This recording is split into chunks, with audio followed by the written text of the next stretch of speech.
আল্লাহর এই দ্বীনের জন্য, ঈমানের জন্য, এই ভূমির জন্য হাসিনার বিরুদ্ধে গিয়েছি। ডক্টর মোহাম্মদ ইউনূস কেন, আগামীর সরকার কেন, পুরো পৃথিবীর ক্ষমতাকে চ্যালেঞ্জ করব ইনশাআল্লাহ। এক আল্লাহর জন্য জীবন দিতে আমরা প্রস্তুত। আমরা কারোটা খাই না, কারোটা পড়ি না, আল্লাহর টাকায় আল্লাহরটা পড়ি। যতদিন এই জবান চলবে আল্লাহর জন্য। তো খুদাই কাউরে বলতে তো মজা লাগে। আমার মাঝে মাঝে অনেকেই বলে হুজুর মন খুলে কথা বলবেন, এখন তো আওয়ামী লীগ না। আমি গাইবান্ধা গেছি, গোবিন্দগঞ্জ, পলাশবাড়ি, তো ওই এলাকাটা জামাত ইসলামের অধ্যুষিত, বেশিরভাগ জামাত ইসলামের লোক। তো এরা বলতেছে হুজুর মন খুলে কথা বলবেন, এখানে কোনো সমস্যা নাই। আমি বলছি ভাই শুনেন, আলহামদুলিল্লাহ যে আল্লাহ পাকের একটা শুকরিয়া যে আমি কখনোই বলতে পারি নাই যে অমুক সময় বলতে পারি নাই, এখন বলবো, এটা মনে হয় নাই আমার। কারণ আমি বিশ্বাস করি, আমি গুনাহগার, কিন্তু আমি বিশ্বাস করি জমিন কার? আন্নাল আরদ ওয়ারিসুহা ইবাদিয়াস সালিহুন। জমিন আল্লাহর, আর ইমানদার হিসেবে এই জমিনের একমাত্র ওয়ারিস হলো মুমিনরা। তাইলে এই জমিনে কখন কেডা ক্ষমতায় আইলো গেল এই ঘোড়ার ডিমের চিন্তা আমরা করি না। আমার জমিনে, আল্লাহর জমিনে আল্লাহর কথা হবে, এই জন্য কারো পড়ুয়া কখনো করি না, ইনশাল্লাহ করব না। তো যদি বাধা আসে, তো হাসিনার পরিণতি যা হয়েছে ওগুলোরও তাই হবে। হুজুর যদি বাধা দেয়, যদি আবার জেলে নেয়, আরে ভাই জেলে তো আমরা যাবোই, জেলে রিমান্ড, ফাঁসি, নির্যাতন, এগুলো তো সুবহানাল্লাহ আমাদের সালাফদের ইতিহাস। আমাদের এমন কোন ইমাম নাই যিনি জেলে যান নাই। সুবহানাল্লাহ। ইমাম আহমদ ইবনে হাম্বল, ইমাম মালিক, ইমাম শাফিঈ, এমনকি আমাদের ইমাম আল ইমামুল আযম ইমাম আবু হানিফা, একজনও নাই যারা জালেমের জিন্দান খানায় বন্দী হয় নাই। আপনাদেরকে আরেকটা মজার তথ্য দেই, এটা অনেকে জানে না। আমাদের সালাফগণ, ইমামগণ সব সময় এন্টি গভর্নমেন্ট ছিলেন। কি ছিলেন বলেন না, কি ছিলেন? সব সময় যে সরকার আসতো তার বিরুদ্ধে। কেন? কারণ সরকারগুলো জুলুম করত, সরকারগুলো অত্যাচার করত, আল্লাহর বিরুদ্ধে আইন প্রণয়ন করত। এই জন্য সব সময় তারা কি ছিলেন? আর এখন আমাদের অনেককে পাওয়া যায় প্রেজেন্ট গভর্নমেন্ট পার্টি। ওরে বাবা, সব সরকারের সময় সে সুবিধা বুঝবে, সব সরকারের সময় সে বড় সম্মানী, বড় হুজুর, বড় আল্লামা। আওয়ামী লীগের সময়ও আওয়ামী লীগের মঞ্চে যাইতো আল্লামা, এখন ভালো অবস্থানে বিএনপি আছে, তাদের মঞ্চ বিশাল খাতি, অভাব নেই। আল্লাহ আমাদেরকে হেদায়েত দান করুক, বুঝার তৌফিক দান করুক। আল্লাহ তাআলা ওই সমস্ত আল্লামা হওয়ার আগে কবরে যাওয়ার তৌফিক দেখ। আল্লাহ তাআলা আমাদেরকে বুঝার তৌফিক দান করুক। তো যে কথা বলতেছিলাম, সুদের লাইসেন্স, এটা কি হালাল না হারাম? হালাল শব্দের বাংলা অর্থ হলো বৈধ। হালাল শব্দের বাংলা অর্থ, হারাম শব্দের বাংলা অর্থ অবৈধ। অবৈধ, বৈধ। আমার প্রশ্ন, বাংলাদেশে সুদ বৈধ না অবৈধ? বৈধ। তাইলে বাংলাদেশে সুদ হালাল না হারাম? হালাল। হালাল কি? বাংলাদেশে সুদ কি? হাসে। এবার কখনো চিন্তা করেন না আপনি, বাংলাদেশে সুদ কি? আরে পাবলিককে বুঝাইতে পারবেন না আপনি। তারা চিন্তা করতেছে হুজুর কোরআনে তো হারাম। আরে কোরআন তো হারামই, ইসলামে তো হারামই, রাষ্ট্রীয়ভাবে কি? হালাল।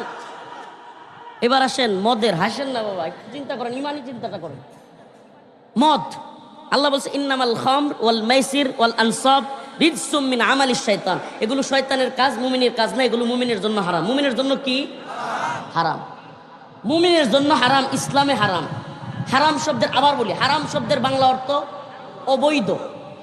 হালাল শব্দের বাংলা অর্থ, বাংলাদেশে মদ হালাল না হারাম? রাষ্ট্রীয়ভাবে হালাল, বৈধ। রাষ্ট্রীয়ভাবে কি বলেন না, রাষ্ট্রীয়ভাবে কি? বাংলাদেশে মদের বার আছে না নাই? শুধু এটা না, রিসেন্ট এই সরকারের আমলেও আইন হয়েছে যে কোনো এলাকায় যদি 100 লোক মদ খায়, 100 লোকের লাইসেন্স দাঁড়ি থাকে। কি থাকে? কোনো এলাকায় 100 লোক যদি রাষ্ট্রীয়ভাবে লাইসেন্স নেওয়া থাকে, ওই এলাকায় মদের বার কিংবা দোকান খোলা যাবে।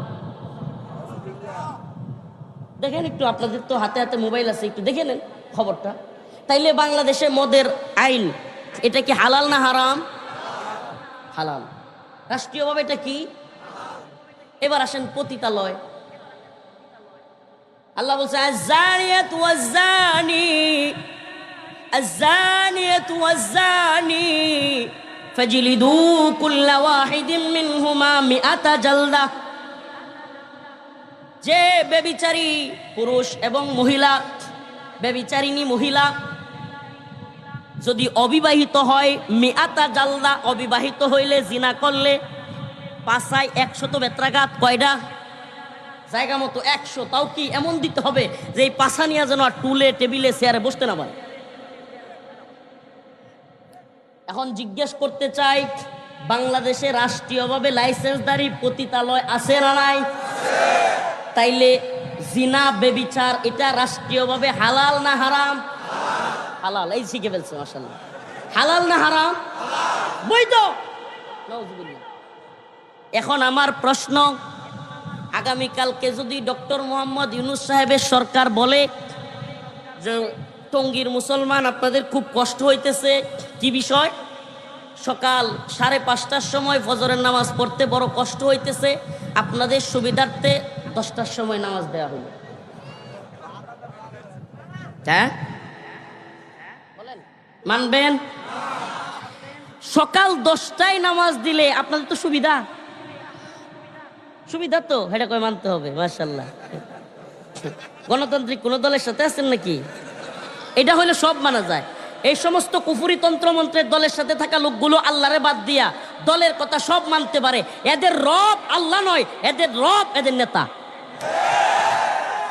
এই জন্য এই তন্ত্রমন্ত্রের দলগুলোকে আমি ঘৃণা করি এবং আমি চাই এই সমস্ত দলগুলো ধ্বংস হইয়া সমস্ত মানুষ এক আল্লাহর পথে চলে আসে। এগুলো আল্লাহর পথ না, এগুলো তন্ত্রমন্ত্রের পথ। এগুলো এক একটা দল এক একটা ধর্মের মতো, এবং আল্লাহর বিরুদ্ধে আইন করলেও দলের মানে, আল্লাহর বিরুদ্ধে আইন করলেও নেতারে মানে, নেত্রীরে মানে। আল্লাহ তাআলা আমাদেরকে বুঝার তৌফিক দান করুন। সমস্ত কুফরি দল থেকে আল্লাহ পাক আমাদেরকে এক আল্লাহর পথে আসবার তৌফিক দান করুন। তো বলতেছিলাম যে সকাল 5টার নামাজ সকাল 10টায় দিলে মানবেন? কেন মানবেন না? সুযোগ করে দিল। আরে এটা তো একটা ভালো সংস্কার হইল। দেশে কোনো সংস্কার নাই, সংস্কারের নাম দিয়া 2000 লাশ, এত এত আমাদের জেল জুলুম রিমান্ড নির্যাতন, এত কিছুর মধ্য দিয়া এই শত শত ছোট ছোট বাচ্চাদেরকে গুলি করে হত্যা, হাজার হাজার আহত। জুলাই যোদ্ধা, আজকেও আপনাদের গাজীপুরের একজন জুলাই যোদ্ধা মুবাশশির ভাই দেখা করলো, হাতের এই পাশে গুলি লেগে ওই পাশে চলে গেছে। আমি অধম রফিকুল ইসলাম, আস্তাগফিরুল্লাহ, আল্লাহ মাফ করুক, মা এবং স্ত্রীর কাছ থেকে বিদায় নিয়ে বের হয়েছিলাম জুলাই আন্দোলনে। ওরা তো বিদায় দিতে চায় না, কান্নাকাঠি। ওই দিন প্রকাশ্যে গোলাগুলি চলতেছে, তবুও বের হয়েছিলাম। তো এই যে আমাদের এত জুলুম, এত কিছুর মধ্য দিয়ে একটা সরকার আসলো সংস্কারের নামে, হ্যাঁ, কত খানা পিনা খাইলো, কত কোটি কোটি টাকা রাষ্ট্রীয় খরচ করলো, সংস্কার ঐক্যমতের নামে কিছুই তারা করতে পারলো না। তো এখন এই সংস্কার যদি শেষে আর কয়েকদিন আছে, ফেব্রুয়ারিতে যেহেতু বলতেছে নির্বাচন দিয়ে দিবে, এখন যদি ডক্টর মোহাম্মদ ইউনূস চিন্তা করে আচ্ছা কোনো সংস্কারই যেহেতু করতে পারলাম না, একটু মানুষের অন্তত এত সকালে ঘুম থেকে উঠে কষ্ট হয়, 5:30টার সময় 5টার সময় নামাজ পড়তে, আচ্ছা 10টার সময় নামাজটা দিয়ে যায়, অন্তত তো আমাকে মনে তো রাখবে। জিজ্ঞেস করতে চাই, মানবেন আপনারা? কেন মানবেন না বলেন? কেন মানবেন না?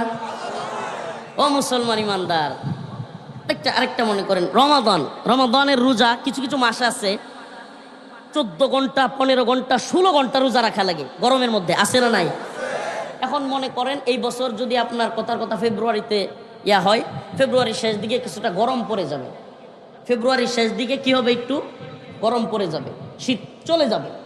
তো এখন ডক্টর মোহাম্মদ ইউনূস চিন্তা করলো, কিংবা রাষ্ট্রীয়ভাবে চিন্তা করলো যে আচ্ছা ঠিক আছে, রমাদানের রোজা কষ্ট হয়ে যায়, তো শাবান মাসে, জানুয়ারি মাসে এই রোজাটা দিয়ে দিই, সুবিধার জন্য।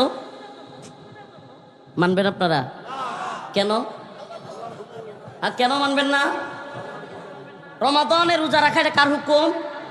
সকাল 5:30টায় নামাজ পড়া সূর্য উদয়ের আগে, এটা কার হুকুম? এই জন্য মানবেন না, তাই তো? আচ্ছা, সৌদি আরবে গিয়া যারা হজ করতে যায়, প্রতি বছর হজে যায় বাংলাদেশ থেকেও হাজি সাহেবরা, এই এত ভিসা প্রসেসিং, এত কষ্ট, এত টাকা পয়সা খরচ হয়, কিন্তু সবাই কিন্তু যাইতে পারে, ব্যাপক কষ্ট হয় কি হয় না? আচ্ছা, এখন সরকার মনে করলো যে আচ্ছা ঠিক আছে, বাংলাদেশি মুসলমানদের ব্যাপক কষ্ট হয়, কিছু বন্ড বাবা তো আছেই, করে ফেলছে, তো সরকারও চিন্তা করলো যে আচ্ছা বাংলাদেশে কাবার আদলে একটা ঘর করে দেয়, এখানেই তারা তাওয়াফ হজ টজ করলো, সহজ করে দিল না? মানবেন আপনারা? কেন মানবেন না? ও মুসলমান ইমানদার, একবারও কি আপনার বিবেকে প্রশ্ন করেছেন? আপনি তো খুব বুঝেন, আপনি ম্যাচিউর পারসন, আপনি আপনার টাকা পয়সার ব্যাপারে বুঝেন, আপনি আপনার অফিসের ব্যাপারে বুঝেন, আপনি রাজনীতি বুঝেন, পলিটিক্স বুঝেন, ইন্টারন্যাশনাল জাতীয় আন্তর্জাতিক সমস্ত পরিস্থিতির ব্যাপারে আপনি একেবারে খবর রাখেন। আপনি যে কোনো টকশোতে বসায় দিলেও কথা বলতে পারবেন, আপনি সব বুঝেন। ও টঙ্গীর মুসলমান, একবার বিবেকের বন্ধ দরজাটা খুলে একবার কি চিন্তা করেছেন? আল্লাহর হুকুম 5টার সময় ফজরের নামাজ পড়া, এই নামাজ 10টার সময় দিলেও আমি মানব না। কেন? আল্লাহর হুকুমের অবাধ্য আমি হব না। আপনি বলতেছেন হজ, কাবায় গিয়া মক্কায় করতে গেলে কষ্ট হয়, বাংলাদেশে কাবা বানায়া দিলেও আমি এখানে হজ করব না, মক্কায় গিয়ে করব কেন? এটা আল্লাহর হুকুম, আল্লাহর গয়র গিয়ে করতে হবে। রমাদানের রোজা সহজ করবার জন্য ফেব্রুয়ারির রোজা জানুয়ারিতে দিলে আমি মানব না। কিন্তু মুসলমান, আল্লাহ পাক যেই নামাজকে ফরজ করেছেন 5টায়, আল্লাহ পাক যেই হজকে ফরজ করেছেন মক্কায়, আল্লাহ পাক যেই রোজাকে ফরজ করেছেন রমাদানে, সেই আল্লাহ সুদকে হারাম করেছেন কোরআনে। সেই আল্লাহ মদকে হারাম করেছেন, বলে না, সেই আল্লাহ মদকে হারাম করেছেন। সেই আল্লাহ পতিতালয়কে অবৈধ বলেছেন, হারাম বলেছেন। তাইলে আমার প্রশ্ন, আল্লাহর হুকুম নামাজের ক্ষেত্রে আপনি দিন বুঝেন, আল্লাহকে রব মানেন, আল্লাহর রবের ক্ষেত্রে ইস্তেকামত থাকেন, নামাজ 5টায় না হইয়া 10টায় দিলে আপনি এমন ইস্তেকামত, আমি তো মনে করি 5টার নামাজ 10টায় নিলেই যে কেউ গদি শেষ হয়ে যেতে পারে। বাংলাদেশে 5টার নামাজ 10টায় নিলে যে কেউ গদি কি হয়ে যেতে পারে? শেষ হয়ে যেতে পারে। রমাদানের রোজা শাবানে আনলে ফেব্রুয়ারির রোজা একবার যদি কোনো সরকার, কেন হাসিনার সময় একবার মনে নেই 1 ঘন্টা গড়ির টাইম আগায় দিছিল, ভুলে গেছেন আপনারা? ওই যে অফিসে যাইতে 8টার সময় কষ্ট হয় জন্য 7টারে 8টা বানায় দিয়া তাড়াতাড়ি যাতে ঘুম থেকে উঠে, বুদ্ধি করছিল না একটা। পরে যায় দেয় কিরে কি সর্বনাশ। এখন তো ওই যে আমাদের নেত্রকোনায় কয় যে মানে ওই যে ইয়ার মতো সাজতে গিয়া পরে নিজের সাজ ভুলে ফেলছিল।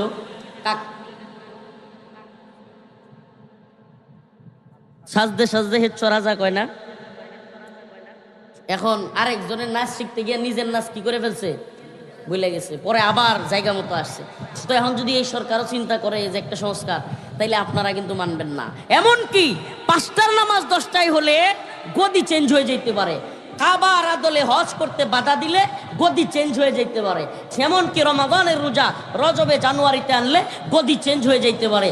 কিন্তু এই ব্যাপারে আপনি ইস্তেকামত, রোজা আল্লাহর হুকুম, নামাজ আল্লাহর হুকুম, হজ আল্লাহর হুকুম। ও মুসলমান, মদের লাইসেন্স হারাম, এটা কার হুকুম? পতিতালয় হারাম, এটা কার হুকুম? সুদ হারাম, এটা কার হুকুম? তাইলে বোঝা গেল আপনার আমার বিবেক, আপনার আমার মেধা, আপনার আমার কল্প, আপনার আমার আত্মা, আপনার আমার দৃঢ়তা নামাজ রোজা হজের ক্ষেত্রে আছে, কিন্তু সুদ মদ পতিতালয়ের ক্ষেত্রে এখনো আপনি আমি ইমানদার না। এখনো আমি প্রকৃত ইমানদার হইতে পারি নাই। আমি বাংলাদেশের যে কেউ সরকারে থাকে তাকে হজে বাধা দিলে মানি না, কাবার আদলে হজের পড়তে বললে মানি না, নামাজ 10টায় সময় পড়তে বললে তাকে মানি না, ফেলে দিব প্রয়োজনে। এই ফেলে দিবেন না প্রয়োজনে? নামাজ যদি চেঞ্জ করে দেয় কি করবেন? ফেলে দিবেন প্রয়োজনে। কিন্তু সেই সরকারগুলো আল্লাহর আইনগুলো ইচ্ছা মতো পরিবর্তন করতেছে। কি করতেছে? আল্লাহর আইনগুলোকে ইচ্ছে মতো পরিবর্তন করছে। এই বাংলার মুসলমান যেন বুঝতেই আসে না এগুলো যে আল্লাহর বিরুদ্ধে এবং এগুলো যে কোরআনের বিরুদ্ধে। শুধু কোরআনের বিরুদ্ধে না, এগুলো তাওহীদ আল উলুহিয়া, ইবাদত, আল্লাহর হুকুম মানা কি। এতক্ষণ বুঝে থাকলে আলোচনা বলেন, আল্লাহর হুকুম মানা কি? নামাজ পড়াই শুধু ইবাদত না, রোজা রাখাই শুধু ইবাদত না, যদি নামাজ পড়াই মকবুল ইবাদত হইতো তাইলে ফজরের পরেও নামাজ পড়া যাইতো। যদি রোজা রাখাই মকবুল ইবাদত হইতো তাইলে ঈদের দিনও রোজা রাখলে সওয়াব হইতো। ঠিক ঠিক না?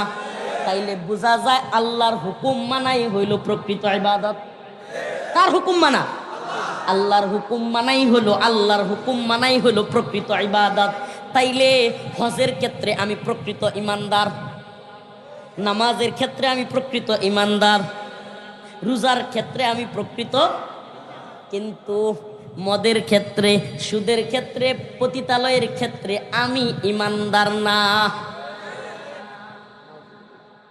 আফাতুমিনুনা বিবাদিল কিতাব ওয়া তাকফুরুনা বিবাদ, আফাতুমিনুনা বিবাদিল কিতাব ওয়া তাকফুরুনা বিবাদ। তোমাদের মধ্যে যারা এমন করে, আফাতুমিনুনা বিবাদিল কিতাব, তোমরা কি আল্লাহর কোরআনের, আল্লাহর কিতাবের কিছু অংশের উপর ঈমান আনলা, ওয়া তাকফুরুনা বিবাদ, এবং সুবিধা মতো ইচ্ছা অনুযায়ী কিছু অংশকে মাইনাস করে দিলা। আজকে ঢাকার এক আসনের একজন সংসদ সদস্য প্রার্থী, মায়ের ডাক সংগঠনের নেত্রী তুলি, মায়ের ডাক সংগঠনের নাম কি? তুলি। ওনার একটা বক্তব্য দেখলাম, মায়ের ডাক গুম খুনের বিরুদ্ধে সারা দেশে এবং আন্তর্জাতিকভাবে যে সংগঠন গুম খুনের বিরুদ্ধে খুব বলিষ্ঠ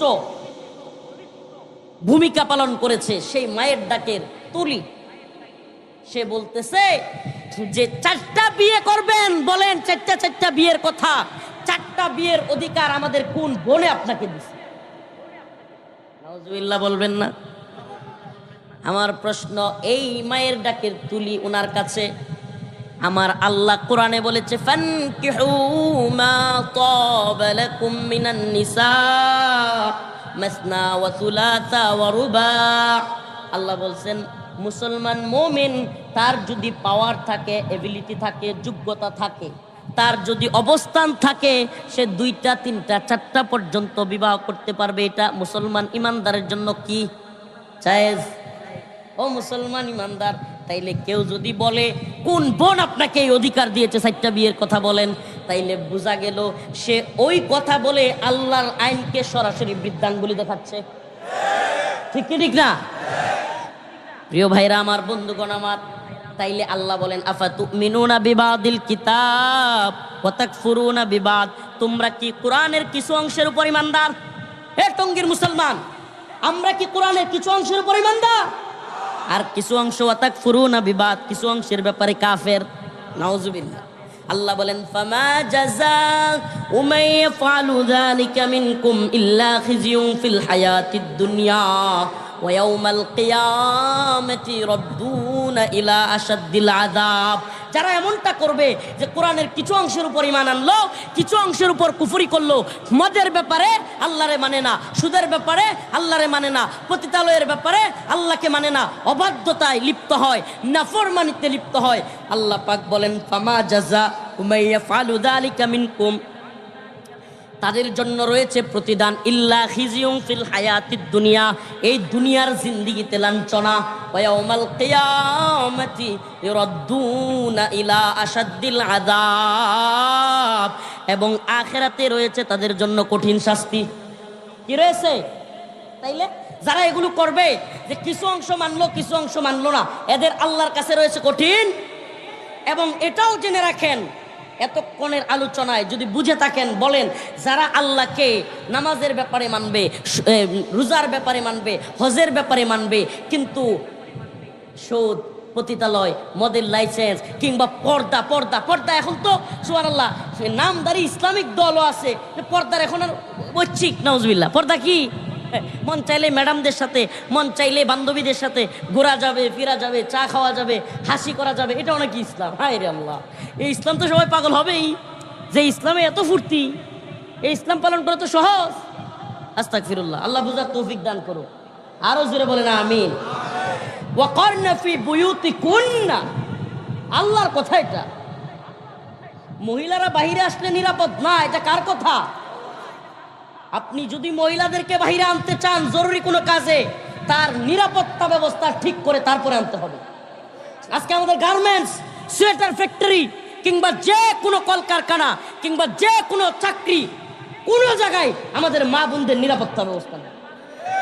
নারী পুরুষ একসাথে এই অবাধে মেলামেশার চাকরি, দিন শেষে পরকিয়া, দিন শেষে বেহায়াপনা, জিনা, বেবিচারে ভরে গেছে সমাজ। গার্মেন্টস সোয়েটার ফ্যাক্টরিগুলির আশপাশে দেখা যায় অনেক বাসায় স্বামী স্ত্রী পরিচয়ে বাসা ভাড়া নিচ্ছে, মূলত এরা স্বামী স্ত্রী না। নাউজুবিল্লাহ। এই যে পরিস্থিতি, এই পরিস্থিতি থেকে এ জাতিকে মুক্তি করবে কে? সুবহানাল্লাহ। আল্লাহ তো করবেই। দায়ী হিসেবে, আলেম হিসেবে আমাদের কাজ আছে না? বলেন কাজ আছে না? এখন তো অবস্থা এমন হচ্ছে, আপডেট মৌলবী হতে হবে। আপডেট মৌলবী, হুজুর এগুলো মৌলবাদী, এগুলো বুঝে না। জামানা কি এখন ওখানে আছে? ওই পোলাপান মেয়েরা ক্রিকেট খেলে, ফুটবল খেলে, আধুনিকতা চলে আসছে। এখন কি এই পর্দার ফতুয়া দেওয়া চলে?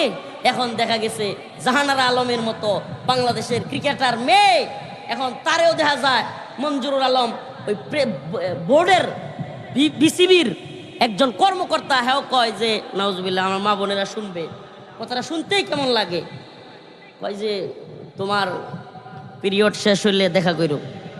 নাউজুবিল্লাহ। কি বুঝলেন? কোথায় এটা? সাধারণ কোনো চাকরিতে নয়, বাংলাদেশের ন্যাশনাল টিম, জাতীয় দলের একজন অলরাউন্ডার ক্রিকেটার মেয়ে, মহিলা দলের জাহানারা আলম, তারে কি কয়, পিরিয়ড শেষ হলে আমার সাথে সাক্ষাৎ করো। নাউজুবিল্লাহ। এটা কেমন সাক্ষাৎ?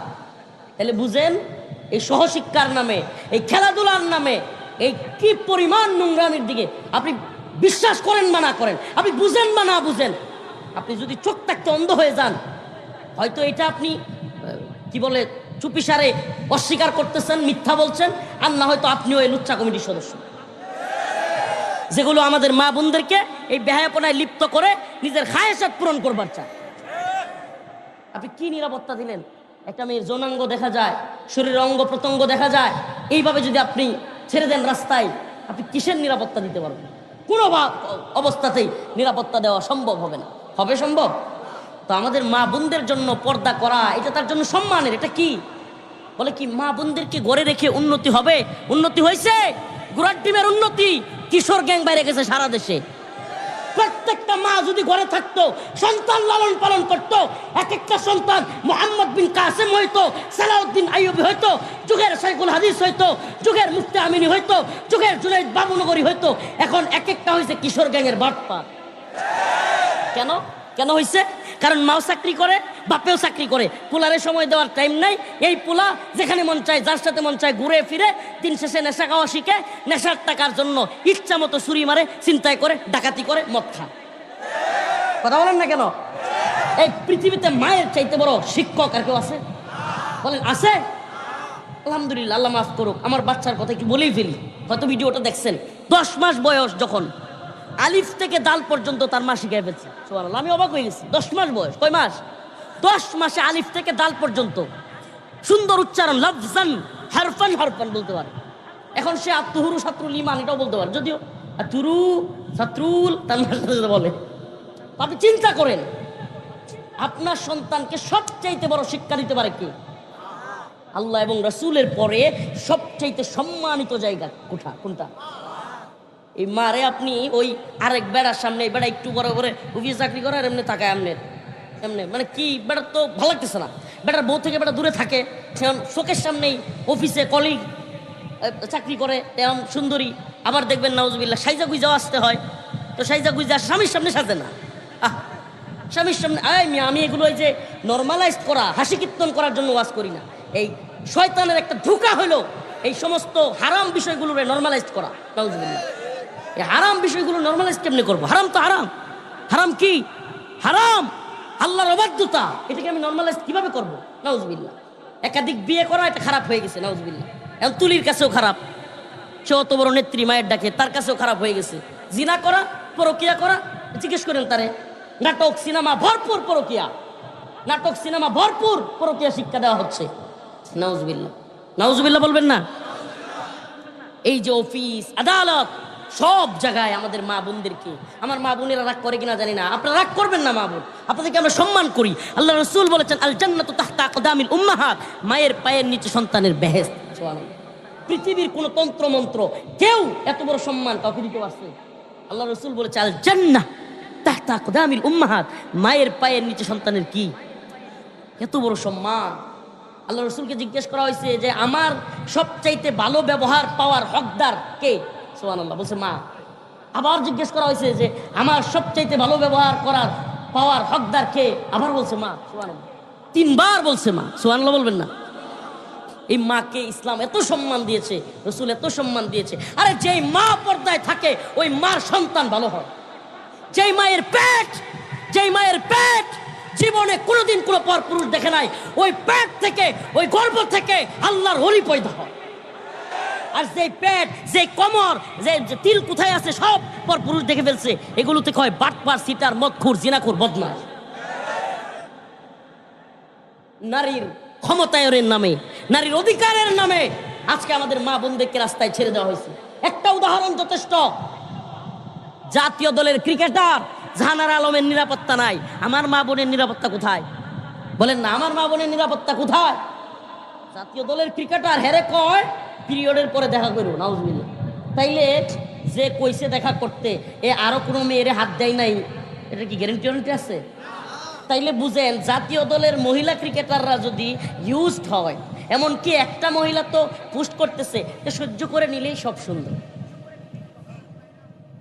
কি সহ্য করে নিলে সব কি মানিয়ে নিতে পারলেই সব? নাউজুবিল্লাহ, নাউজুবিল্লাহ। স্বীকৃত পতিতাদের কথা, নাউজুবিল্লাহ। আল্লাহ আমাদেরকে হেদায়েত দান করে। কি হলো? জাতীয় দলের এমনকি নিউজ আসতেছে, পড়েন আপনারা, দেখেন যে 90% নারী ক্রিকেটাররা যৌন হয়রানির শিকার। কয় পার্সেন্ট? তাহলে আমার প্রশ্ন, নারীর এই যদি অবস্থা হয়, তাহলে যেগুলো হাফ প্যান্ট করে ফুটবল খেলে, হ্যাঁ হাসতেছেন আপনি? এরা আমাদের বোন, এদেরকে আমরা ঘৃণা করবো না? এরা আমাদের বোন, এরা বুঝতেছে না এই কেরিয়ারের নামে, এই কি বলে সেলিব্রিটিজমের নামে, এই কেরিয়ারের আড়ালে এদের জীবন, এদের দুনিয়া আখেরাত সব বরবাদ করে দেওয়া হচ্ছে। কি করা হচ্ছে? বরবাদ। বিশ্বাস করেন, কোনো ভদ্রঘরের ছেলে, কোনো গাইরাতওয়ালা ছেলে, কোনো আত্মসম্মান বোধওয়ালা ছেলে ওই সমস্ত মেয়েদেরকে বিয়ে করবে না। প্রিয় ভাইরা আমার, বন্ধুগণ আমার, তাইলে সম্মানটা কোথায়? আমাদের মা বোনদের সম্মান পর্দায়। আমাদের মা বোনদের সম্মান কোথায়? পর্দায়, নিজেকে আবৃত রাখার মধ্যে। হ্যাঁ, আমরা বলি না যে আপনি কিছুই করতে পারবেন না, করে থাকতে হবে না, এটা আমরা বলি না। আমরা বলি আপনার যেখানে নিরাপত্তা আছে সেখানে যাবেন, যেখানে নিরাপত্তা নাই আপনি সেখানে যেতে পারবেন না। রাষ্ট্র নিরাপত্তা দিতে পারে না, বেহায়াপনার লাইসেন্স দেয়। নিরাপত্তা দিতে পারে না, অশ্লীলতার লাইসেন্স দেয়, পতিতালয়ের লাইসেন্স দেয়। আবার কি কয়? মাইলস্টোনে, আমার আলোচনা লম্বা হয়ে যাচ্ছে, ইস্যু এটা ছিল না, একটা পর্যন্ত 3 মিনিটে শেষ করছি। ইস্যু এটা ছিল না। মাইলস্টোনে উত্তরায় ভয়াবহ বিমান হামলা। বিমান প্রশিক্ষণের জায়গা কি এই স্কুল কলেজের উপরে? বলেন, এটার উপরে? আচ্ছা, ওইদিকে যাচ্ছি না। এখন বিমান বিধ্বংস হয়েছে, অনেক ছেলে ফেলে মারা গেছে। এখন প্রধান উপদেষ্টার পেজ থেকে জনগণের কাছে মাইলস্টোনে ত্রাণ দেওয়ার জন্য টাকা চায়, ভিক্ষা চায়। চিন্তা করছেন? আবার পতিতালয়ে টাকা দেওয়ার জন্য ওই পতিতা উপদেষ্টা 2-1টা আছে। কি উপদেষ্টা? পতিতাদের উপদেষ্টা। মানে এরা নিজেরা পতিতা করলে তো আবার কবি হুজুর আমারে পতিতা করছে। আমি আপনারা পতিতা বলি নাই, কিন্তু আপনারা পতিতাপন্থী উপদেষ্টা। ওখানে টাকা দেওয়ার জন্য 2 কোটি টাকা বরাদ্দ। কয় কোটি?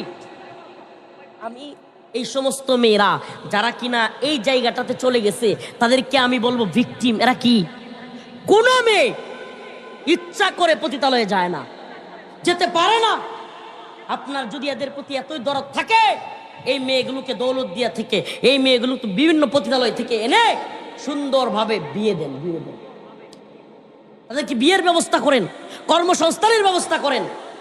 নাউজুবিল্লাহ। যৌনকর্মীর লাইসেন্স দিয়া বাংলাদেশে বাতা দিবেন, তার মানে হলো আপনি এই মাটাকে যৌনকর্মী, যৌন পতিতালয়ে ফেলে রাখলেন, অন্যান্য তার মেয়ে হবে, সেগুলো ওই সমস্ত জালেমদের খাবার হবে। নাউজুবিল্লাহ। ওই বাচ্চাটা কি পতিতার ঘর থেকে জন্ম নিছে, মানে সেও পতিতা হওয়ার জন্য জন্ম নিছে? তো আপনি যে তাকে পতিতালয়ে লাইসেন্স দিয়া আরো তারে পতিতা বানিয়ে দিচ্ছেন, এটা তো তার দোষ না। এই পতিতা হওয়ার পিছনে অপরাধী হলো এই রাষ্ট্র, এই উপদেষ্টাগুলো। আমাদের এই বোনরা কি পৃথিবীতে পতিত হওয়ার জন্য আসছে? এরা আমাদের রানী, এদেরকে আমরা সম্মান করি, ইসলাম এদেরকে সম্মান দিয়েছে। এই মা বোনগুলোকে পতিতালয়ে ফেলে রেখা সম্মান দেওয়ার চেষ্টা করে। এই পতিতা মার্কা উপদেষ্টাগিরি বন্ধ করেন। এখন নতুন এক ষড়যন্ত্র শুরু করছিল, আলহামদুলিল্লাহ ওলামায়ে কেরামের বাধার মুখে, হেফাজতে ইসলামের বাধার মুখে বন্ধ করছে। কি? গানের শিক্ষক, নাচের শিক্ষক, নাউজুবিল্লাহ। কোমর হেলে দুলে নাচ শিখতে হবে, আর কোনো কাম নাই, সংস্কার নেই। সংস্কার একটা পাইছে, প্রত্যেক স্কুলে কি দিতে হবে? একজন একজন I M A disco dancer, তারা দিতে হবে। সে ড্যান্স শিখাবে, কোমর হেলে দুলে নাচ শিখাবে। আমি আপনাদেরকে বলি, একজন গায়রাতওয়ালা আত্মসম্মানবোধ ন্যূনতম আছে মুসলমান বাদ দেন। আমার ধারণা এটা, আমি জানি না, আমার কথার সাথে একমত নাও হইতে পারেন, একমত হওয়া জরুরি না।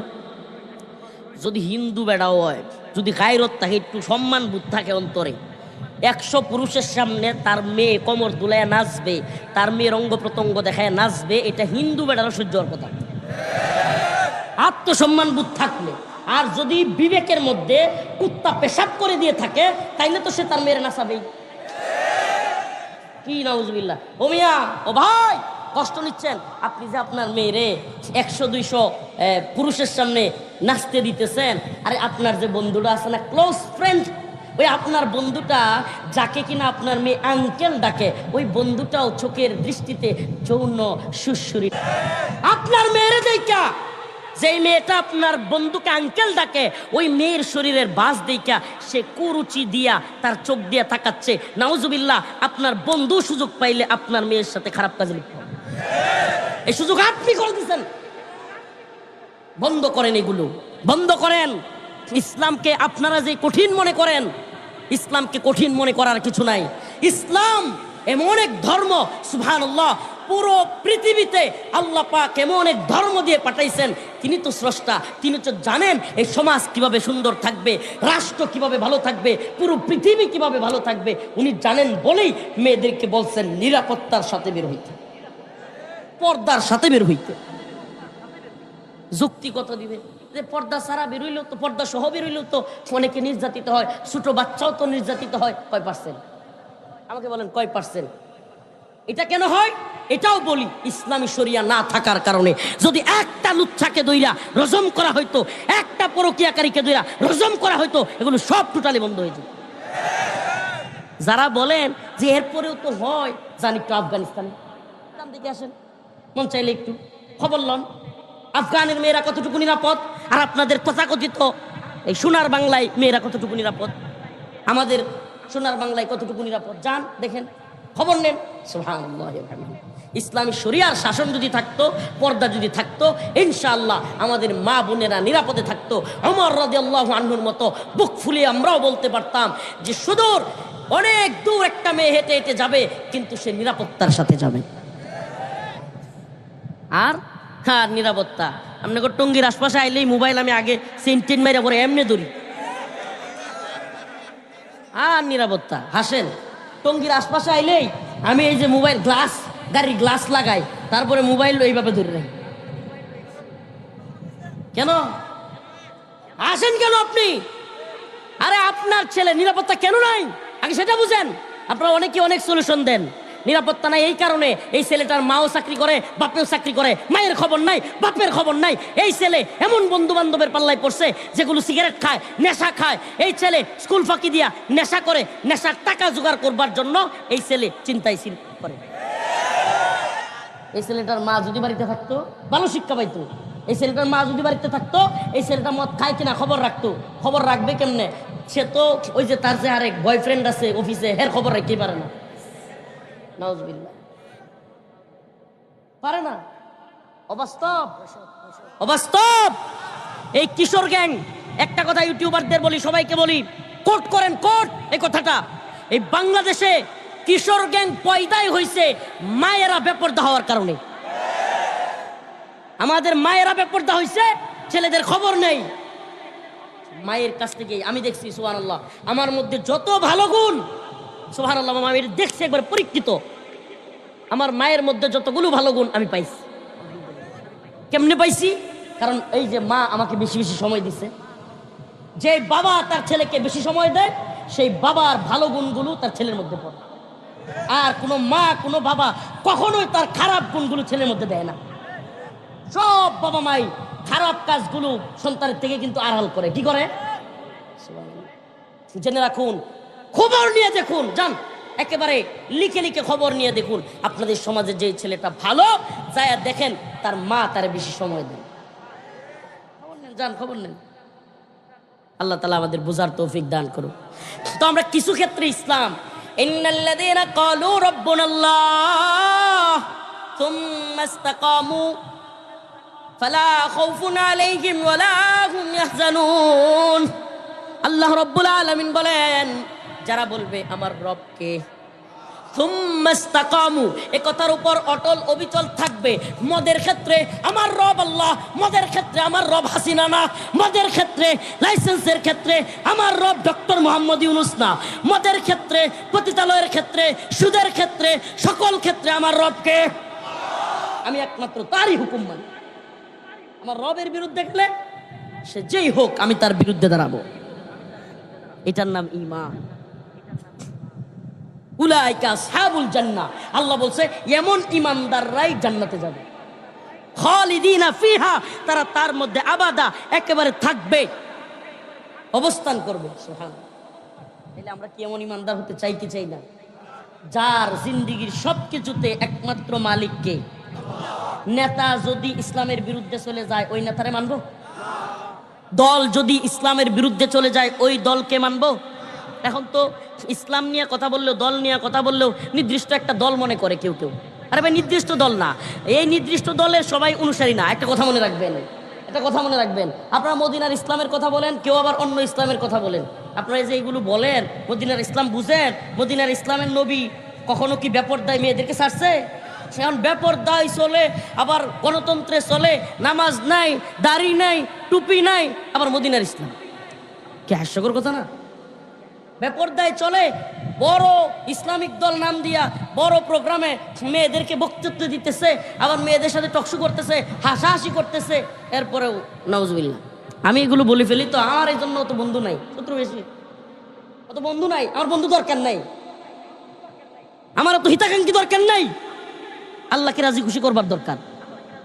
আল্লাহ যদি রাজি খুশি হয়ে যায়, সুবহানাল্লাহ, মান লাহুল মাওলা ফালাহুল কুল, যার আল্লাহ হয়ে যায় সব কিছু তার। সুবহানাল্লাহ। আল্লাহ যার প্রতি রাজি হয়ে যায় তার প্রতি সবাই রাজি হইতে বাধ্য। সুবহানাল্লাহ। আল্লাহকে রাজি খুশি করতে পারলে এই দুনিয়ার সব তো মাটির সাথে মিশে যাবে। দুনিয়ার সবাই কি হবে? সেই দুনিয়ায় যে দলের খুশি কর্ম, এই দলও কি হয়ে যাবে? ধ্বংস হয়ে যাবে। এই দুনিয়ায় যে নেতারে খুশি কর্ম, এই নেতাও কি হয়ে যাবে? ধ্বংস হয়ে যাবে। এই বিশ্বাস আছে তো? তাইলে এই নেতার, এই নেত্রী, এই দলগুলোরে খুশি করে কোনো লাভ আছে? হ্যাঁ, একমাত্র খুশি করবো কাকে? আল্লাহ তাআলা সেই রবের হুকুম পালন করবার তৌফিক দান করুন। একটু ভিন্ন রকম কিছু কথা বললাম, স্মরণ রাখেন। ইমানের দাবি খালি করলেই হবে না, ইমানদার হইতে হলে সব কিছুতে আল্লাহই মালিক এটা মানতে হবে। বলবেন হুজুর সব কি পালন করা যায়? শুনেন, পালন করা এক জিনিস আর বিশ্বাস কিন্তু আরেক জিনিস, ভুল বুঝবেন না। কেউ শয়তানের ধোঁকায় পড়ে কোনো নেক আমল করতে পারে নাই, কিংবা কোনো গুনাহ করে ফেলছে, আল্লাহ তারে ক্ষমা করবে। কিন্তু যদি কেউ এইটাকে বিশ্বাস না করে, কেউ নামাজ পড়ে নাই, কোনো এক ওয়াক্ত পড়তে পারে নাই, কেউ রোজা রাখে নাই, একটা রোজা কোনো কারণে ভেঙে ফেলছে, তারা কি কাফের বলা যাবে? কিন্তু যদি রোজাকে অস্বীকার করে, রোজাকে হারাম মনে করে, নামাজকে যদি হারাম মনে করে, তাইলে যে পতিতালয়কে বৈধ মনে করলো সে মনে হয় মুসলমান? হ্যাঁ, জিনিসটা বুঝার চেষ্টা করেন। আমি কিন্তু এটা বলছি না যে আপনি সব আল্লাহর বিধানগুলো মানতেই হবে, না মানলে আপনি কাফের, না না, এটা বক্তব্য না। বক্তব্য হলো আপনার বিশ্বাস, ঈমান, আকীদা এমন হইতে হবে যে মদের লাইসেন্স হারাম, রাষ্ট্র দিলেও হারাম, না দিলেও হারাম, আমি এটাকে হারাম মনে করি, আমি এটাকে শরীক হব না। আল্লাহ তাআলা বুঝার এবং আমল করার তৌফিক দান করুন। কষ্ট পাইছেন? কষ্ট পাইলেও আপনাদের আমার কিছু করার নেই। আমার যা আল্লাহ তাআলার পক্ষ থেকে বলবার চেষ্টা করেছি, আল্লাহ তাআলা আমাদের সবাইকে বোঝার এবং আমল করার তৌফিক দান করুক, আমাকে পরিশুদ্ধ করুক। আল্লাহ তাআলা আমারে ক্ষমা করে দেখ, সবাইরে ক্ষমা করে দেখ। মা বোনদেরকে বেশি বেশি সন্তানের সাথে সময় দেওয়ার সুযোগ করে দিবেন তো ইনশাআল্লাহ? করে দিবেন তো ইনশাআল্লাহ? আমাদের মা বোনের কর্মঘণ্টা কমে যাক, আমাদের মা বোনেরা ঘরে বেশি থাক, এটা আমার চাওয়া, ইসলামের চাওয়া, সকলের চাওয়া। কেন? কারণ তাদের সন্তানরা বেশি সময় পাবে। কে জানি একজন বলেছিল যে আমাকে একজন ভালো মা দাও, আমি তোমাকে একটা ভালো বিশ্ব দিব। হ্যাঁ, ভালো একজন মা তার সন্তানকে এমন গড়ে তুলতে পারেন যে এক সন্তান পুরো পৃথিবী চেঞ্জ করে ফেলবে। আল্লাহ তাআলা আমাদের বোঝার তৌফিক দান করুক। ওয়া আখিরু দাওয়ানা আলহামদুলিল্লাহি রাব্বিল আলামিন। আসসালামু আলাইকুম ওয়া রাহমাতুল্লাহি ওয়া বারাকাতুহু।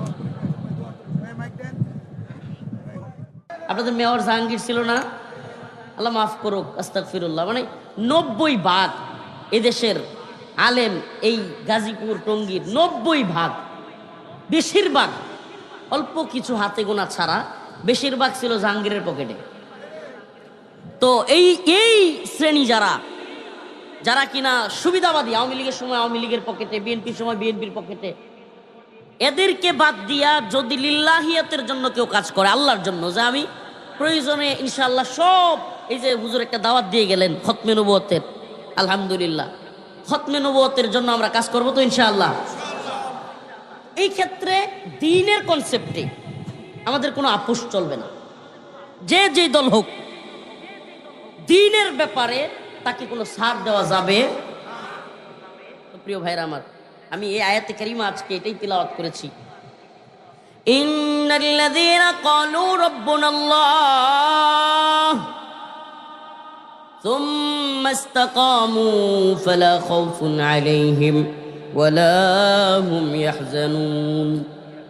খুব সংক্ষিপ্ত কথা বলবো, লম্বা আলোচনা করার সুযোগও নাই, সময়ও নাই।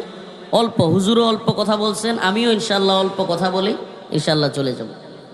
ইন্নাল্লাযীনা ক্বালু রাব্বুনাল্লাহ সুম্মা ইসতাকামু ফালা খাউফুন আলাইহিম ওয়ালা হুম ইয়াহজানুন। আল্লাহ রাব্বুল আলামিন বলেন, ইন্নাল্লাযীনা ক্বালু রাব্বুনাল্লাহ, যারা এই কথা বলে যে আমাদের রবকে, রাত বেশি হয়ে গেছে, কোথায় গেছেন? আমাদের রবকে,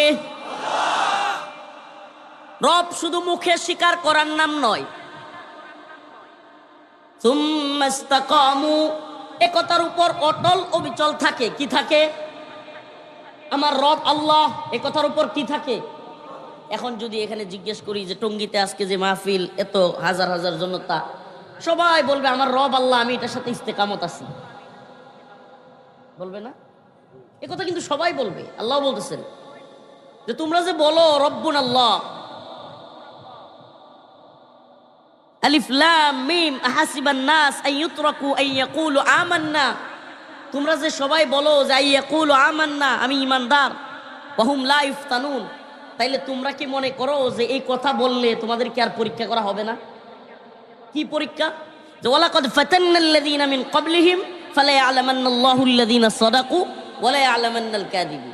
যে তোমাদের মধ্যে এই যে আল্লাহ বলার দ্বারা কে সত্যবাদী এবং কে মিথ্যাবাদী, এটা আমি যাচাই করব। আল্লাহ বলার পরেও সত্যবাদী আছে না, মিথ্যাবাদীও আছে না? সত্যবাদী কারা? আসুন একটু মিলাই। সত্যবাদী কারা? যে ব্যক্তি বলছে আল্লাহ আমার রব ইস্তেকামতের সাথে আছে, এই ব্যক্তি কোনো নেতাকে খুশি করতে দ্বীনের বাইরে যাবে? কোনো দলকে খুশি করবার জন্য দ্বীনের বাইরে যাবে? সুবহানাল্লাহ। কোনো নেতা, কোনো নেত্রী টাকা পয়সা দিলে, হাদিয়া দিলে, কিংবা বেতন একটু বাড়াইয়া দিলে, ইমাম ভাতা একটু বাড়াইয়া দিলে, খতিব ভাতা একটু বাড়াইয়া দিলে তার পকেটে ঢুকবে? বলেন না। ইন্নাল্লাযীনা ক্বালু রাব্বুনাল্লাহ, কারণ সে তো একথা অন্তর থেকে বিশ্বাস করে আমার রবকে, আমার রিজিক দাতাকে, আমার পালন কর্তাকে। আমার রিজিক দাতা যদি আল্লাহ হয়, আমার পালন কর্তা যদি আল্লাহ হয়, আমি ভয় করব কাকে? এই আস্থা এবং দৃঢ়তা কখন বোঝা যাবে? তাওহীদের কয়েকটা প্রকার আছে, এই প্রকারগুলোতে ঢুকলেই আপনি বুঝতে পারবেন যে আল্লাহর যে বক্তব্য, আল্লাহ পাক যে বলছেন ওয়ালাকাদ ফাতান্নাল্লাযীনা মিন ক্বাবলিহিম ফালা ইয়ালামান্নাল্লাহুল্লাযীনা সাদাকু, এই কথার উপর কারা সত্যবাদী যে আমার রব আল্লাহ, আমি আর কাউরে মানি না। সুবহানাল্লাহ। আপনাদের গাজীপুরেই বোটবাজার একটা ওয়াজ মাহফিলে আমি সত্যি বলি, আজকে আপনাদের যেহেতু এটা টঙ্গী গাজীপুর এলাকায়, ওইভাবে আর আসা হয় নাই গাজীপুরে তেমন একটা বক্তব্যে বোটবাজার বলছিলাম। আমি আবারও বলছি, কোনো প্ল্যানিং ছিল না, কিছুই ছিল না, জাস্ট বোঝানোর জন্য যে আমরা আল্লাহর বিরুদ্ধে গেলে, ইসলামের বিরুদ্ধে গেলে, কোরআনের বিরুদ্ধে গেলে, আমার বাবা হোক, ভাই হোক, এমপি হোক, চেয়ারম্যান হোক, মন্ত্রী হোক, প্রধানমন্ত্রী হোক, রাষ্ট্রপতি হোক, আমরা তাকে মানি। তো এই কথা বলতে গিয়া মানে আল্লাহর প্রতি, আমার রবের প্রতি সাক্ষ্যের পাওয়ার দেখাইতে গিয়া বলছিলাম যে আল্লাহর বিরুদ্ধে গেলে কসুর প্রধানমন্ত্রীও, মনে আছে আপনাদের? এটা বোটবাজারের বক্তব্য। তো একটা বিষয় কি দেখেন, এখন আমাদেরকে যারা জেলখানায় নিছে, রিমান্ডে নিছে, নির্যাতন করছে, কিংবা এমনও শুনছি, আল্লাহ মাফ করুক, আমাদেরকে ভিতরে বলা হইতো যে যেহেতু তুমি বলছো যে আল্লাহর বিরুদ্ধে গেলে রাষ্ট্রপতিও মানো না, প্রধানমন্ত্রী মানো না, কিংবা তুমি যেহেতু বলছো যে আল্লাহর বিরুদ্ধে যদি কোনো সংবিধান তৈরি করে সেই সংবিধানও মানি না, তাইলে তুমি রাষ্ট্রদ্রোহী। দেখেন, রাষ্ট্রকে ভারতের কাছে বিক্রি করে দিয়াও রাষ্ট্রদ্রোহী না, রাষ্ট্রকে ভারতের কাছে বিক্রি করে দিয়াও কি না। রাষ্ট্রের পররাষ্ট্রমন্ত্রী ওপেন বক্তব্যে যে আমি ভারতবর্ষের সরকারকে বলেছি আমাদের প্রধানমন্ত্রী শেখ হাসিনাকে রাখবার জন্য, এরপরও সে কিনা রাষ্ট্রদ্রোহী না। আর আমি আল্লাহর বিরুদ্ধে গেলে প্রধানমন্ত্রী মানি না, এই কথা বলবার কারণে আমাকে বলা হচ্ছে নাউজুবিল্লাহ, এক পর্যায়ে এমনও বলা হয়েছে যে এই হুজুর হলো রাষ্ট্রদ্রোহী, এর রাষ্ট্রদ্রোহী মামলা দেয়া হোক, ফাঁসির রায় দেয়া হোক। প্রিয় ভাইরা আমার, বন্ধুগণ আমার, তো কেন বক্তব্যটা কি যে আমি আল্লাহর বিরুদ্ধে গেলে, কোরআনের বিরুদ্ধে গেলে, তাইলে এখন প্রশ্ন আসে না যে আমাদেরকে বলতে হবে যে কোরআনের বিরুদ্ধে গেলেও আমরা মানি? যখন আপনি আমাকে আল্লাহর বিরুদ্ধে গেলে মানি না বললে জেলে নিবেন, রিমান্ডে নিবেন, ফাঁসির দড়ি এগুলো ভয় দেখাবেন, তাহলে বোঝা যায় না যে এমন বলতে হবে যে আল্লাহর বিরুদ্ধে যাক, নবীর বিরুদ্ধে যাক, কোরআনের বিরুদ্ধে যাক, যেমনি মন চায় চলো, আমরা আপনাকে মানি। এরা বুঝাইতে চায় না যে এটা বলতে হবে, এটা বলতে হবে, মানি না, এটা আবার কি প্রধানমন্ত্রীর মানে না, এত বড় দুঃসাহস। প্রিয় ভাইরা আমার, বন্ধুগণ আমার, আমাদের এক বরেণ্য শেখুল হাদিস, বাংলাদেশের পরিচিত, আমি নাম বলতে চাচ্ছি না, মুখলিস মানুষ, আল্লাহওয়ালা মানুষ, উনি বলছিলেন, আমি কারাগারে তখন, যে এই বান্দা রফিকুল ইসলাম সে তার ইমানি হালতটা অন্তত আল্লাহর সামনে এবং জাতির সামনে প্রকাশ তো করছে, আল্লাহ হয়তো এই কারণে তারা মাফ করে দিতে পারে। এই দিন মনটা খুব প্রশান্ত হয়ে গেছিল যে আসলেই তো সুবহানাল্লাহ, এইভাবে তো কখনো চিন্তা করে দেখি নাই যে মুখ ফসকা হোক, অনিচ্ছা সত্ত্বে হোক, কথাটা যে বেরোইছে যে কি রিয়ালিটি কি রে ভাই। আমার ভাই যদি কোরআনের বিরুদ্ধে দাঁড়ায়, আমি কি তারে মানবো? আমার বাবা যদি কোরআনের বিরুদ্ধে, আল্লাহর বিরুদ্ধে বক্তব্য দেয়, আল্লাহর বিরুদ্ধে চলতে বলে, আমি যাচ্ছি মসজিদের দিকে, সে যদি বলে মসজিদে যাওয়ার দরকার নেই, কেন নামাজ, যা অফিসে যা, এই লোক তাগুত। যে আল্লাহর বিরুদ্ধে অবস্থান নেয় এবং খুশি থাকে, সে কি কথা বলেন না, সে কি নাউজুবিল্লাহ, সে আল্লাহর চাইতে বড় শাস্তি চায়। কি শাস্তি চায়? তাইলে আমার প্রশ্ন, তাওহীদ আর রুবুবিয়্যাহ, তাওহীদের কয়েকটা প্রকার আছে, আসুন একটু মিলাই যে আমরা কি আসলেই এই যে বলি রব্বুনাল্লাহ, আমাদের রবকে, এই যে রব আল্লাহ, এই কথা বলি, আসেন একটু মিলাই যে আসলেই কি আমরা রব আল্লাহ মানি? হয় কি হুজুর যে হওয়া মানি তো না, মানি না, সবাই মানি না। কেমনে? তাওহীদের কয়েকটা প্রকার আছে, তাওহীদ আর রুবুবিয়্যাহ। এই ক্ষেত্রে আমিও মানি, আপনিও মানেন, এমন কি কোরআন বলতেছে তাওহীদ আর রুবুবিয়্যাহ মক্কার কুরাইশরাও মানতো, কাফেররাও মানতো। সেটা কি? রিজিক দাতা কে? পালন কর্তা কে? আসমান জমিনের মালিক কে? আল্লাহ বলতেছেন যে এই কনসেপ্টগুলো, এই কয়েকটা কথা মক্কার কাফিররাও মানে। ও রাসূল, আপনি তাদেরকে জিজ্ঞেস করেন, হে নবী আপনি তাদেরকে জিজ্ঞেস করেন, ওয়ালা ইনসালতাহুম মান খালাকাস সামাওয়াতি ওয়াল আরদ, ওয়ালা ইনসালতাহুম মান খালাকাস সামাওয়াতি ওয়াল আরদ লায়াকুলুন্না আল্লাহ।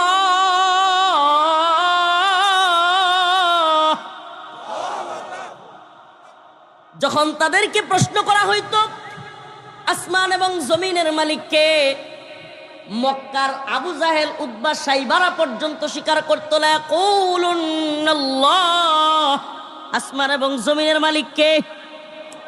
তাইলে তো বোঝা যায় রিজিক দাতা আল্লাহ, জীবনের মালিক আল্লাহ, মৃত্যুর মালিক আল্লাহ, আসমান জমিনের মালিক আল্লাহ। এ কথা শুধু আমরা না, এই কথা মক্কার যেগুলো কুরাইশ ছিল এগুলো কি করত? তাইলে সমস্যাটা কোথায়? দ্বিতীয় স্টেপে আসেন, তাওহীদ আল উলুহিয়া। তাওহীদ আল উলুহিয়া এটা কি? এটা একটু ভিন্ন। ইবাদতের যোগ্য একমাত্র, বলেন ইবাদতের যোগ্য একমাত্র। কুরবানি হবে কার জন্য? নামাজ হবে কার জন্য? কোনো ব্যক্তির নামে, কোনো শায়েখের নামে, কোনো পীরের নামে, কোনো বাবার নামে, কোনো দরগার নামে কুরবানি দেওয়ার সময় নাম নিলে আল্লাহর নাম বাদ দিয়া কুরবানি হবে? কুরবানি হবে কার নামে? নামাজ কার জন্য? রোজা কার জন্য? আমার হায়াত, আমার মৃত্যু কার জন্য? কোরআন সাক্ষ্য দিচ্ছে, কুল ইন্না সলাতি। একটা মোটামুটি আমরা সবাই জানি, ওয়া নুসুকি ওয়া মাহইয়ায়া ওয়া মামাতি লিল্লাহি রাব্বিল, এটা মোটামুটি আমরা মানি। এবার আসেন, ইবাদতের একমাত্র যোগ্য আল্লাহ। ইবাদত করা বাপ মারেও করা যাবে না। ইবাদত বাপ মারে করা যায়। ইবাদত সওয়াবের আশায়, ইবাদত সিজদা বাপ মাকে করা যাবে? পীর, মাশায়েখ, ওলি, গাউস, কুতুব, নবী কাউকে সম্ভব ছিল? ইবাদত একমাত্র কার জন্য? নামাজ একমাত্র কার জন্য? এই ক্ষেত্রে একটু প্রবলেমের জায়গা আছে কি, আমরা ইবাদতকে জাস্ট নির্দিষ্ট একটা গণ্ডিতে চিন্তা করি, কি নামাজ, রোজা, হজ, যাকাত, এর বাহিরে ইবাদত কি এটা আমরা চিন্তা করি না। আচ্ছা, যদি নামাজ, রোজা, হজ, যাকাত এগুলো সবের কাজ হয়, এগুলো যদি ভালো কাজ হয়, আমি আপনাকে প্রশ্ন করি, রমাদানের ঈদের দিন, ঈদুল ফিতরের দিন কোনো ব্যক্তি যদি রোজা রাখে সওয়াব হবে? নফল রোজা রাখা এটা সওয়াব না গুনাহ? নফল রোজা রাখা তো সওয়াব। নফল রোজা রাখা সওয়াব না গুনাহ? আমার কথা বুঝতেছেন? ইমানের মৌলিক কিছু কথা আপনাদেরকে বলি। আরে ভাই, এই সেলিব্রিটিজম, এই হাজার হাজার মানুষ, এগুলো তো কালকে নাই হয়ে যাবে। এগুলো হয়তো আমাকে কেউ স্মরণীয় রাখবে না। এগুলোতে কোনো কিছু যায় আসে না। আমি রফিকুল ইসলাম মাদানী, রাত্রে এখনই মারা যেতে পারি, আপনি মারা যেতে পারেন। আসুন না একটু ইমানের বেসিক এবং মৌলিক কথাগুলো শুনি, যেগুলোর কারণে আসলে আমি ইমানদার হব। প্রকৃতপক্ষে নিজেকে প্রশ্ন করতে পারবো, আমি কি আসলে ইমানদার? সুবহানাল্লাহ। এইভাবে তো কখনো ভাইবা দেখি নাই। আমি কি আসলে ইমানদার, নাকি আমার মধ্যে নিফাক আছে? আমি কি আসলে ইমানদার, নাকি আমি কোনো দলের গোলামি করতেছি আল্লাহর গোলামি বাদ দিয়ে, নাকি আমি কোনো নেতার গোলামি করতেছি আল্লাহর গোলামি বাদ দিয়া? এই কথাগুলো একটু মিলান প্রিয় ভাইরা আমার। তো বলতেছিলাম যে আমার মালিক আল্লাহ, তাইলে তাওহীদ আর রুবুবিয়্যার ক্ষেত্রে আমি মনে করতেছি নামাজ, রোজা, হজ, যাকাত এটা ইবাদত। তাইলে নফল রোজা রাখলে যেহেতু সওয়াব, কেউ কি ঈদের দিন রোজা রাখলে সওয়াব হবে? কেন সওয়াব হবে না গুনাহ হবে? ওলামায়ে কেরাম আছেন, সওয়াব হবে না গুনাহ হবে? ঈদুল আজহার দিন রোজা রাখলে, আচ্ছা কোনো ব্যক্তি যদি সূর্য উদয়, নফল নামাজ পড়া, রোজা বাদ দেন, নফল নামাজ পড়া সওয়াব না গুনাহ? সওয়াব না গুনাহ? তাইলে নফল নামাজ যদি কোনো ব্যক্তি আসরের পরে, সূর্যাস্তের সময় পড়ে, কিংবা সূর্য উদয়ের সময় পড়ে, সওয়াব হবে তার? বলেন সওয়াব হবে নাকি গুনাহ হবে? বুঝা গেল নামাজ পড়াই মাকবুল ইবাদত না, রোজা রাখাই মাকবুল ইবাদত না। উনার হুকুম মানাই, কথা কয় না। উনি যখন, আল্লাহ যখন পড়তে বলেছেন তখন পড়া ইবাদত, আল্লাহ যখন নিষেধ করেছেন তখন সেটা না করা। আমার প্রশ্ন, তাহলে নামাজের কথা আল্লাহ বলছে, সুদের কথা কে বলছে? নামাজের কথা, তাইলে সুদ হারাম এটাও কে বলছে? আহাল্লাল্লাহুল বায়' ওয়া হাররামার রিবা, ক্রয় বিক্রয় হালাল, সুদ। তাইলে বাংলাদেশে সুদের ব্যাংকের লাইসেন্স আছে না নাই? আমরা টাকা রাখি না রাখি না? সুদ খাই কি খাই না? এখন আওয়ামী লীগ ক্ষমতার দ্বন্দ্বে, ক্ষমতার প্রশ্নে এখন একটু জ্বালা যন্ত্রণা শুরু হয়ে গেছে। তাগর নেত্রীর ক্ষমতা নিয়ে গেছে, এখন খালি ডক্টর মোহাম্মদ ইউনূসরে সুদ কর। আর বেটা ইউনুস সুদপুর কি সকল এই নেতা নেত্রী যেগুলো ছিল, বিএনপি ক্ষমতায় ছিল, আওয়ামী লীগ ক্ষমতায় ছিল, কিংবা জামাত সহ যেগুলোই ক্ষমতায় ছিল, রাষ্ট্রীয়ভাবে সুদ ছিল মানে রাষ্ট্রীয় ক্ষমতায় যেগুলো ছিল নেতা নেত্রী সবগুলো সুদের লাইসেন্স দিয়েছে, সব সুদপুর, সব সুদপুর, সব সুদপুর। কেন? রাষ্ট্রীয়ভাবে সুদের লাইসেন্স ছিল না? বলেন না, সুদের লাইসেন্স ছিল কি ছিল না? শুধু কি গ্রামীণ এখন বলবে হুজুর দেখছো ইউনুসকে ভালো বানাই দিচ্ছে? আর বেটা ইউনুস আমার বাপের কেউ লাগে না, আমি ইউনুসেরটা খাই না, আমি আল্লাহরটা খাই। এখনো তাইলে মোল্লা মৌলবী চিনোই না বেটা বাট্টা। আমরা কারোরটা খাই না, আমরা কারো পক্ষে কথা বলি না।